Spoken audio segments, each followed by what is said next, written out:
રથયાત્રા પહેલા જગન્નાથજીના સોનાવેશના અલૌકિક દર્શન, ચંદન કંકુથી શણગારેલા ગજરાજોનું પૂજન, જગન્નાથ મંદિરે ધાર્મિક વિધિઓમાં મોટી સંખ્યામાં ભક્તો ઉમટ્યા.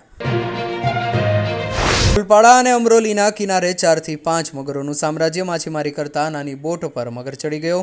તાપી કિનારે વસતા લોકો સાવચેત રહે. ગુજરાતમાં એક સાથે 4 શક્તિશાળી સિસ્ટમ સક્રિય. રાજકોટ, ખેડા, વલસાડ અને ભાવનગરમાં ધીમી ધારે વરસાદ શરૂ. રથયાત્રાના દિવસે અમદાવાદમાં વાવાઝોડા સાથે તૂટી પડશે વરસાદ.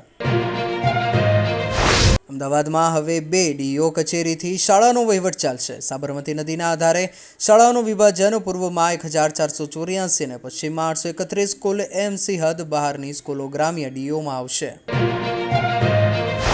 સુરતમાં પૂરગ્રસ્ત વેપારીઓ માટે રાજ્ય સરકારનું રાહત પેકેજ જાહેર. 7,500 થી લઈ 1 લાખ સુધીની રોકડ સહાય અને 30 લાખ સુધીની લોન અને વ્યાજ સહાયની જાહેરાત. 2 દિવસમાં ફોર્મ સ્વીકારાશે.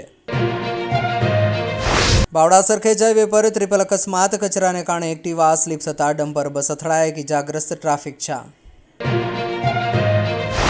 બાળકોના ખિસ્સામાં નામ અને મોબાઈલ નંબરની ચિઠ્ઠી રાખો. રથયાત્રાને લઈને શહેર પોલીસ સંપૂર્ણ સજ્જ. સીપી કાયદો વ્યવસ્થા બગાડશો તો સજા મળશે. ગુજરાત બનશે એઆઈ, રોબોટિક્સ અને સેમિકન્ડક્ટરનું ગ્લોબલ હબ. 5 કરોડના ઇનામો સાથે રોબોફેસ્ટ 6.0 લોન્ચ. અર્જુન મોઢવાડિયાએ કહ્યું, રાજ્ય હવે પરંપરાગત ઇન્ફ્રાસ્ટ્રક્ચરથી આગળ વધી રહ્યું છે.